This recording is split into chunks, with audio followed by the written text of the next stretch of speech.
Hello guys, इससे पहले जो मैंने वीडियो बनाया था उसमें मैंने एलपीपी से सिंपलेक्स मेथड से सॉल्व करने के लिए बताया था। आज हम जानेंगे कि एलपीपी से सिंपलेक्स मेथड से कैसे सॉल्व करेंगे।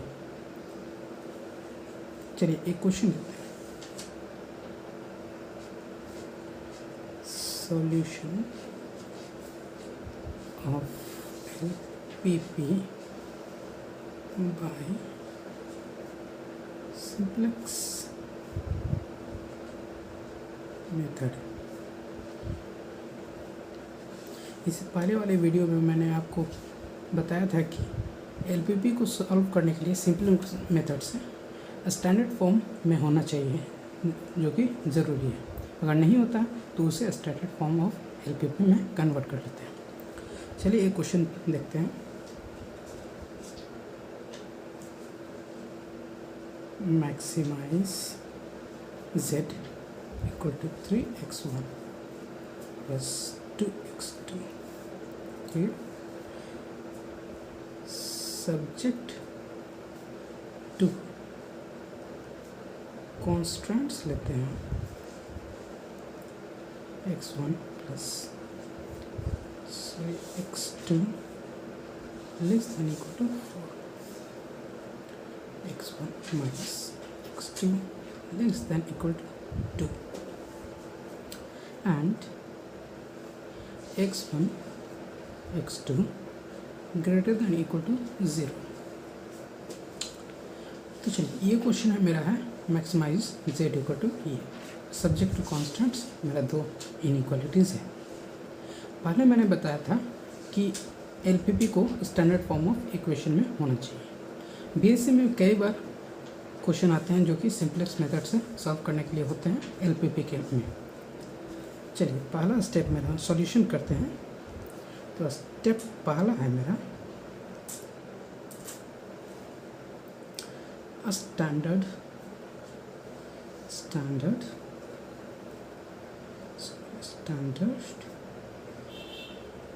Form of LPP. Standard form of LPP हम लोग करते हैं, पहले वो देखते हैं कि स्टैंडर्ड फॉर्म ऑफ एलपीपी में है कि नहीं।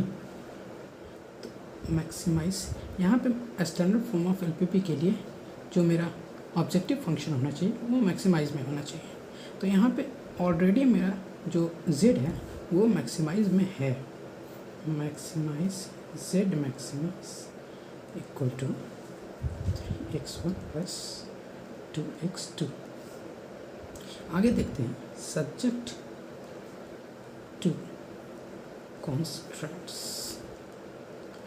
हमारा सब्जेक्ट टू कॉन्स्टेंट्स जो स्टैंडर्ड फॉर्म के लिए हमेशा इक्वेशन में एक्सप्रेस्ड होना चाहिए, जैसे कि x1 plus x2 less than equal to का साइन है, तो यहाँ पे स्लैक वेरिएबल का यूज़ करेंगे, प्लस s1 इक्वल टू दूसरा इनइक्वालिटीज लेंगे x1 माइनस x2। यहाँ पे भी लेस देन इक्वल टू का साइन है, तो प्लस s2 स्लैक वेरिएबल का यूज़ करेंगे equal to 2, where x1 x2 s1 and s2 greater than equal to 0। चलिए अब हम लोग इस जो स्टैंडर्ड फॉर्म ऑफ एलपीपी है उसको सिंपलेक्स मेथड से सॉल्व करते हैं। स्टैंडर्ड फॉर्म ऑफ एलपीपी को सिंपलेक्स मेथड से सॉल्व करने के लिए हमें टेबल तैयार करना होगा, जैसे कि देखते हैं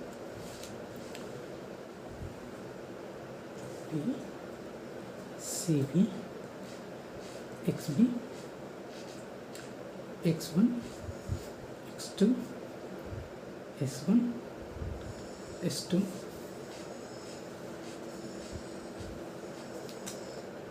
सिंपलेक्स मेथड में कुछ जब टेबल बनाते हैं तो कुछ टर्म्स होते हैं जिनको जानना ज़रूरी है। यहाँ पे हमारा आ गया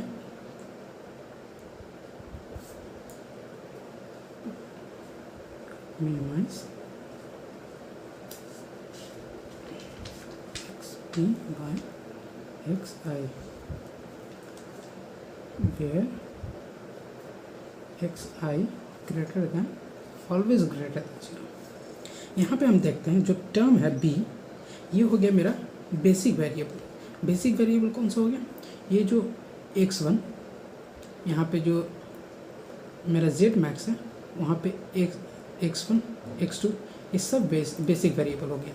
और यहाँ जो मैंने कॉन्स्टेंट्स में जो s1 ऐड किया है और s2 ऐड किया है, तो उसको z मैक्स में 0 कोफिशिएंट के साथ ऐड कर देंगे। s1 प्लस 0 s2 0 कोफिशिएंट के साथ यहाँ पे ऐड कर देंगे। और ये जो बेसिक वेरिएबल हो जाएगा वो x1 x2 s1 s2 इस सारे जो हैं वो बेसिक वेरिएबल हो जाते हैं। लेकिन यहाँ पे हम वही वेरिएबल्स को यूज़ करेंगे जो हमने अलग से इसमें z मैक्स में ऐड किया है। तो s1 s2 यहाँ पे जो cb है वो बेसिक वेरिएबल जो हमने यहाँ पे लिया है उसका कोएफिशिएंट जो रहेगा वो मेरा cb में रहेगा। तो s1 का कोएफिशिएंट हो जाएगा यहाँ पे 0, s2 का कोएफिशिएंट हो जाएगा ये 0। अब xb जो है, xb है हमारा जो RHS में जो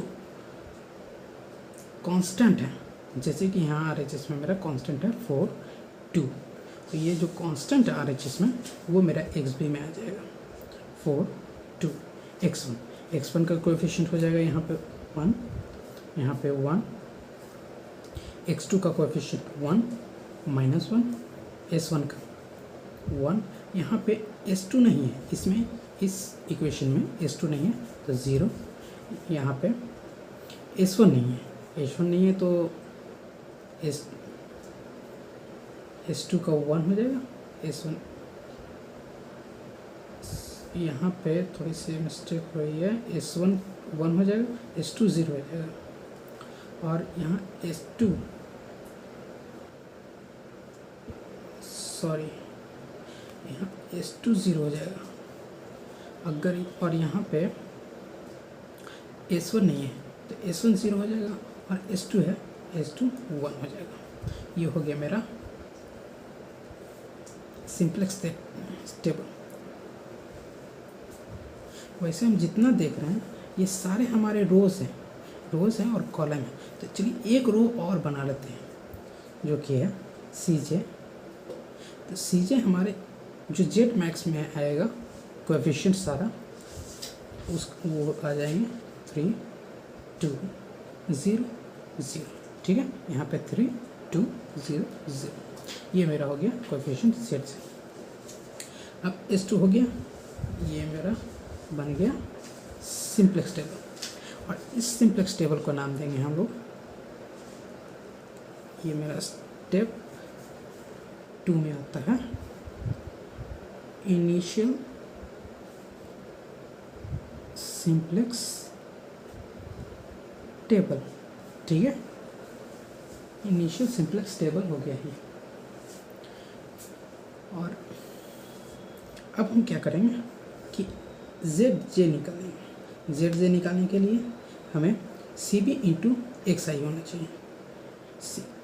CB इंटू XI का समेसन होगा CB, जैसे कि देखते हैं CB है 0, XI यहाँ इसका x1 का निकाल रहे हैं तो XI ये हो जाएगा x1 हो जाएगा 0 into 1 0 plus 0 into 1 0, 0 plus 0 0 equal to 0। वैसे ही इसमें आ जाएंगे 0 इंटू 1 0, 0 इंटू माइनस 1 0, ये हो गया 0, ये भी हो गया 0, यहाँ भी हो जाएगा 0। अब हम निकालेंगे CJ minus ZJ। CJ minus ZJ, CJ मेरा ये है और ZJ यहाँ है। 3 माइनस 0 आ जाएगा 3, 2 माइनस 0 2, 0 माइनस 0 0, 0 माइनस 0 0, ठीक है। अब यहाँ पे देखते हैं कि CJ माइनस Z का जो हाईएस्ट वैल्यू कौन सा है। CJ माइनस Z का हाईएस्ट वैल्यू ये हो गया मेरा 3, ये हो जाएगा मेरा, ये मेरा 3 हो जाएगा की कॉलम। ये जो कॉलम हो जाएगा ये मेरा की कॉलम हो जाएगा। और जब की कॉलम हो जाएगा तो अब हम निकालते हैं इसी कॉलम की मदद से जो है X B by X I का रेशियो निकलेगा। X B by X I का रेशियो निकालते हैं तो X B by X B है यहाँ 4 एक्स आई, ये कॉलम में जो एलिमेंट है वो एक्स आई की जगह आ जाएगा। 4/1 हो जाएगा, 4/1 इक्वल टू हो जाएगा, यहाँ 2/1 इक्वल टू 2 हो जाएगा। तो यहाँ पे देखते हैं जो रेशियो मिनिमम है, यहाँ पे 2 जो है वो मिनिमम है, तो उसके सामने जो रो है वो, और जो ये कॉलम है की कॉलम, ये की रो हो जाएगा। इस दोनों का इंटरसेक्शन जो हो गया वो ये हो गया। यहाँ पे आपको लिखना नहीं है एग्जाम में, बस बता दे रहा हूँ। ये की कॉलम हो गया, सॉरी की एलिमेंट हो जाएगा, ये की एलिमेंट हो जाएगा। ये जो की एलिमेंट 1 है, ये की एलिमेंट इस रो का 1 हो गया जो कि मिनिमम है। X B by X I का रेशियो है मिनिमम।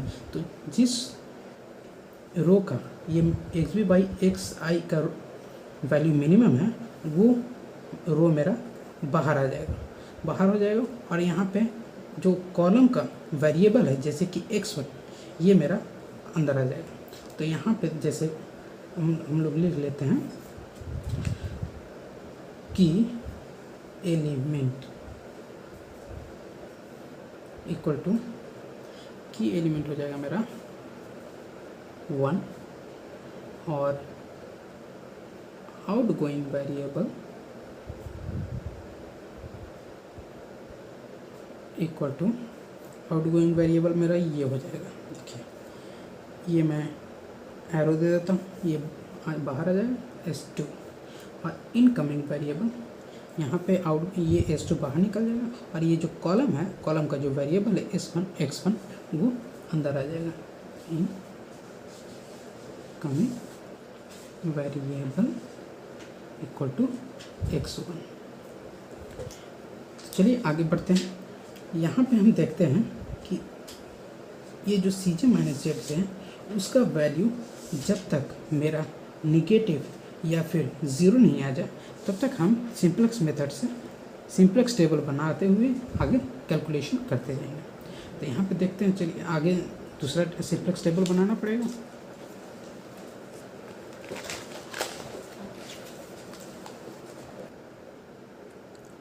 आइए, मैंने यहाँ ऑलरेडी एक टेबल बनाया है जो कि B C B X B x1 x2 s1 s2 और minimum X B by X I है। यहाँ पे सी जे मेरा आ जाएगा सेम आ जाएगा, जो कि यहाँ पे कोएफिशिएंट है जेड मैक्स का 3 2 0 0। अब यहाँ क्या करते हैं, मेरा इनकमिंग जो वेरिएबल था, यहाँ इनकमिंग वेरिएबल x1 किसके जगह, S2 के जगह। यहाँ पे S2 के जगह इनकमिंग जो वेरिएबल था x1 उसको लिखेंगे, और यहाँ पे S1 है, S1 हो गया। अब क्या करेंगे कि यहाँ जो मेरा की एलिमेंट है उसको 1 बनाना है, की एलिमेंट को 1 बनाना है, और उसके आसपास मतलब कि उसके ऊपर उस जो 1 है, या फिर ये भी कह सकते हैं कि उस कॉलम में जो भी एलिमेंट है उसको 0 बनाएंगे। की एलिमेंट को छोड़कर जो भी एलिमेंट होगा उसको 0 बनाएंगे। तो पहले इस की एलिमेंट को 1 बना देते हैं।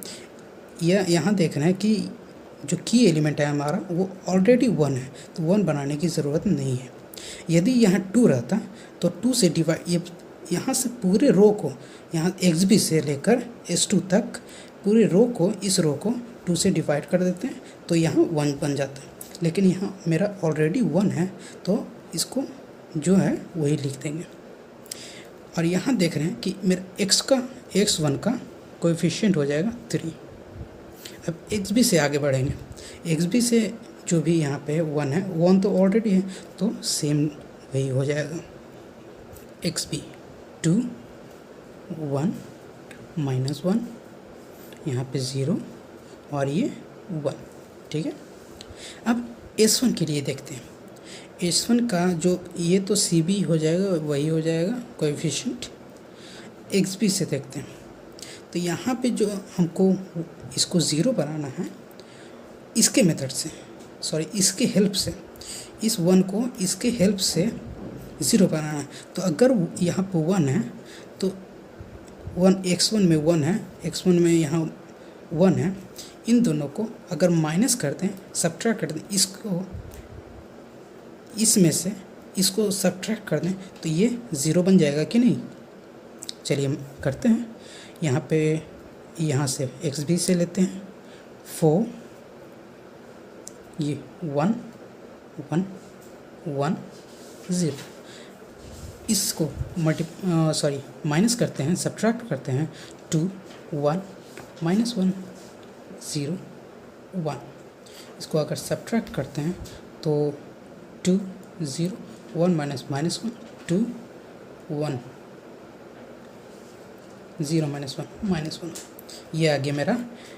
इस S1 का जो एंट्री होगा, जो टर्म्स होगा, नंबर्स होगा, वो आ गया मेरा ये 2 0 2 1 और -1, ये आ गया। अब हम मिनिमम नहीं, सबसे पहले हम ZJ निकालेंगे। ZJ निकालने के लिए मैंने बताया जैसा कि CB इंटू x1 प्लस फिर CB इंटू x1, यहाँ पे आंसर हो जाएगा ZJ का। CB into 0 0 into 0 plus 3 into 1 3 0 plus 3 3 0 into 2 0 plus 3 into -1 -3 0 into -3 -3, ठीक है। 0 इंटू 1 0 3 इंटू 0 0, ये मेरा हो जाएगा 0। यहाँ पे 0 इंटू -1 0 हो जाएगा और ये हो जाएगा 3, तो 0 प्लस 3 3, ये आ गया मेरा ZJ। अब CJ माइनस ZJ देखते हैं। CJ माइनस ZJ 3 इंटू 3 -3 0 और 2 -3 5 0 -0 0 0 -3 यहाँ आ गया मेरा CJ माइनस ZJ। अब इसमें देखते हैं, यहाँ भी CJ माइनस ZJ देखते हैं। अभी भी मेरा एक टर्म ये, बाकी सारा तो 0 और निगेटिव हो गया, बाकी पर एक टर्म जो है वो 5 है, ये मेरा ना ही 0 हुआ ना ही निगेटिव हुआ। तो ये मेरा हाईएस्ट टर्म हो गया, हाईएस्ट वैल्यू हो गया CJ माइनस ZJ का। तो ये हो गया मेरा की कॉलम, ये मेरा की कॉलम हो गया। x2 की कॉलम मेरा x2 हो गया। अब देखते हैं मिनिमम जो वैल्यू हो गया, रेशियो XB/XI का आता है। तो इसी कॉलम का एलिमेंट से, इसी कॉलम का नंबर से XB से डिवाइड कर देंगे। तो XB/2 2/2 इक्वल टू 1 2/-1। लेकिन एक बार ध्यान देना है कि अगर मेरा की कॉलम का एलिमेंट अगर निगेटिव में हो या 0 हो, उसका रेशियो हम लोग नहीं लेंगे। तो यहाँ पे सिर्फ 1 आएगा। तो 1 आएगा तो मेरा तो सिर्फ मिनिमम यही आ रहा है। तो इस रो को अब हम बाहर निकाल देंगे और यहाँ पे इंटर करेगा ये की कॉलम मेरा x2 का वेरिएबल, जो x2 का वेरिएबल है वो आ जाएगा। तो चलिए लिख लेते हैं की एलिमेंट इक्वल टू, ये मेरा की एलिमेंट हो जाएगा, जो रो का और कॉलम का इंटरसेक्शन जो होगा वो मेरा की एलिमेंट है। ये हो गया मेरा की एलिमेंट 2। और यहाँ देखते हैं आउटगोइंग वेरिएबल मेरा हो जाएगा, आउटगोइंग वेरिएबल मेरा S1 हो जाएगा। और यहाँ पे इनकमिंग वेरिएबल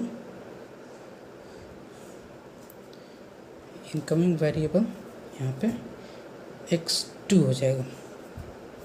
तो चलिए यहाँ पे अब ना ही मेरा अभी भी 0 हुआ है ना ही निगेटिव हुआ, तो अब हमें एक और सिंप्लेक्स टेबल बनाना पड़ेगा। और एक मिनट, ये मेरा स्टेप 3 था और इस टेबल का नाम देंगे, यहाँ पे तो मेरा इनिशियल सिंप्लेक्स टेबल है, इस टेबल का नाम देंगे इम्प्रूव्ड सिंप्लेक्स टेबल। चलिए अब एक और सिंप्लेक्स टेबल बनाते हैं। चलिए मैंने यहाँ पे सिंप्लेक्स टेबल बना लिया है। यहाँ वहाँ पे दिक्कत हो जाता है, इसीलिए मैंने स्टेप 3 का जो इम्प्रूव्ड सिंप्लेक्स टेबल था वो इसके बगल में ही बना लिया ताकि आपको समझने में आसानी हो जाए। तो यहाँ पे मेरा आउटगोइंग वेरिएबल S1 है, ठीक है। S1 यहाँ बाहर निकल जाएगा और इनकमिंग वेरिएबल S2 है। चलिए देखते हैं, यहाँ मेरा इनकमिंग वेरिएबल X2 है, S1 की जगह X2 आ जाएगा और यहाँ पे पहले से X1 आ जाएगा। X2 का कोएफिशिएंट देखते हैं। X2 का कोएफिशिएंट हो गया 2, X2 का कोएफिशिएंट हो गया 2 और X1 का कोएफिशिएंट हो गया 3। XB देखते हैं, XB हो गया। अब देखें यहाँ पे जो मेरा की एलिमेंट है ये की एलिमेंट यहाँ पे तो 2 है। तो जैसे कि मैंने पहले के फर्स्ट क्वेश्चन में बताया था कि अगर 2 रहे तो उसको 2 से डिवाइड करके 1 बना लेंगे। तो यहाँ पे जो 2 है इसको 1 बना लेंगे और इसके बाद वाले जो टर्म है ये -1 है, इसको 0 कर देंगे।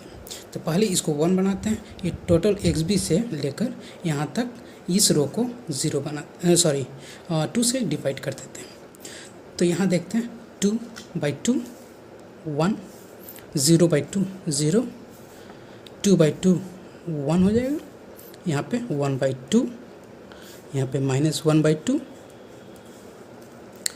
और अब इसको जो -1 है इसको हमको 0 बनाना है, लेकिन इसके हेल्प से जो यहाँ पे X2 मैंने अभी बनाया उसके हेल्प से -1 को 0 करना है। तो 0 कैसे करेंगे? इसमें अगर X2 है 1 को ऐड, यहाँ X2 1 है और यहाँ पे X2 -1, इसमें अगर 1 को ऐड कर देते हैं तो ये तो 0 डेफिनेटली बन जाएगा। तो चलिए ऐड करते हैं, XB से लेते हैं। तो मेरा 2 1 -1 0 1, यहाँ पे आ गया 1 0 1 1/2 -1/2, ठीक है। अब ऐड कर देते हैं 3 1 1 -1 0 1/2, यहाँ पे 1 -1/2 1/2, ठीक है। अब यहाँ पे ये जो सारे जो एंट्री है उसको हम यहाँ पे लिख देते हैं 3 1 0 1/2 1/2, ठीक है। अब हम ZJ जितने भी टेबल हैं उन सब का मेथड बस सेम है। मैंने आपको वर्किंग रूल आपको पहले मैंने एक पेज का नहीं लिखा है, इसलिए कि क्वेश्चन से समझ में आसानी होती है, ना कि वर्किंग रूल अगर रट जाते हैं तो फिर भूलने का चांस बहुत बनता है। लेकिन अगर क्वेश्चन से अगर आप समझ लेते हैं तो आप मतलब कि अगर प्रैक्टिस भी करते हैं तो आप भूल नहीं सकते। चलिए ZJ निकालते हैं। ZJ निकालेंगे CB × XI, ठीक है।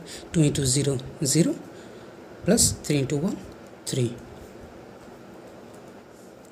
ये 2 + 0 2 और 2/2 1 प्लस 3/2 1 + 3/2 हो गया 5/2 -2 × -1/2, यहाँ पे हो जाएगा -1 प्लस 3 × 1/2 3/2 -1 प्लस 3/2, ये मेरा 1/2 हो जाएगा, ठीक है। अब CJ - ZJ निकालते हैं। CJ - ZJ 3 - 3 0 2 - 2 0 0 -5/2 -5/2, ठीक है।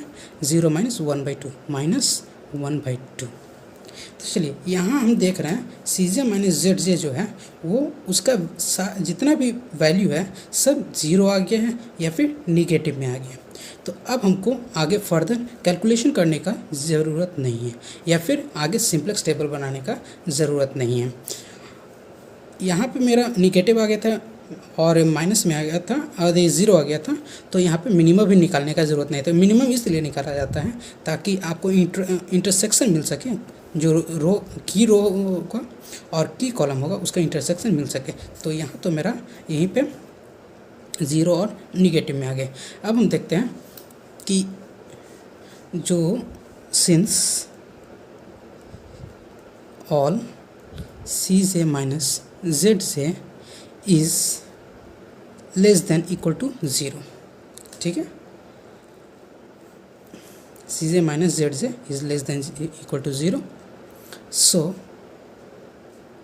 ऑप्टिमल सॉल्यूशन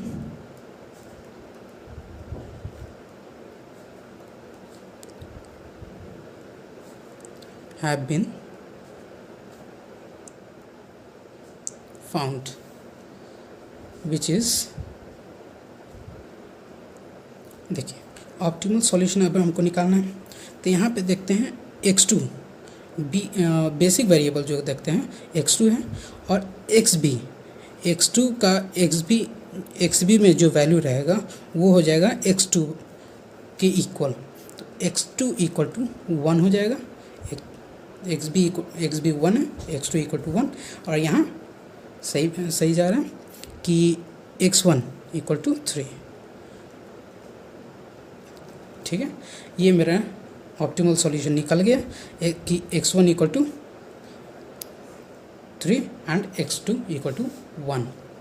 और यहाँ मेरा मैक्सिमाइजेशन का जो z निकल गया वो हो गया, यहाँ मेरा 2 into 1 plus 3 into 3 equal to 11, ठीक है। ये मेरा निकल गया x1 का वैल्यू और x2 का वैल्यू और मैक्सिमाइजेशन z का वैल्यू निकल गया 11। तो इसी प्रकार आप हर एक सिंप्लेक्स मेथड से हर एक LPP क्वेश्चन को सॉल्व कर सकते हैं।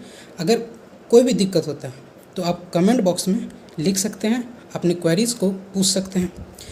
अगर आपको यहाँ लेकिन एक बात का ध्यान रखना है कि जो भी मिनिमम XB बाई XI का जो रेशियो निकालते हैं वो सिर्फ पॉजिटिव वैल्यू का रेशियो निकालेंगे। अगर निगेटिव वैल्यू रहेगा उसका रेशियो नहीं निकालेंगे, अगर निगेटिव और ज़ीरो भी रहेगा उसका भी रेशियो नहीं निकालेंगे, ठीक है। जैसे इसमें हम देखते हैं 2 है उसका रेशियो निकालें, -1 है उसका रेशियो हम लोग नहीं निकालते हैं। अब आपको होमवर्क में एक क्वेश्चन दे देते हैं। चलिए एक क्वेश्चन आपको होमवर्क के लिए दे देते हैं, आप ट्राई ज़रूर कीजिएगा ताकि पता चले आप कितना समझ चुके हैं। Minimise z equal to x1 minus 3x2 plus 2x3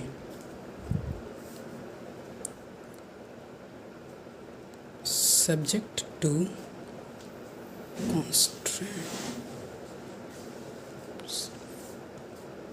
3x1 minus x2 plus 3x3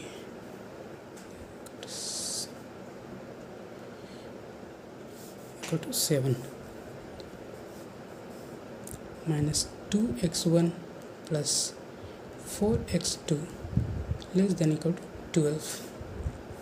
एक और इनइक्वालिटीज़ ले लेते हैं, 4x1 plus 3x2 plus 8x3 less than equal to 10, where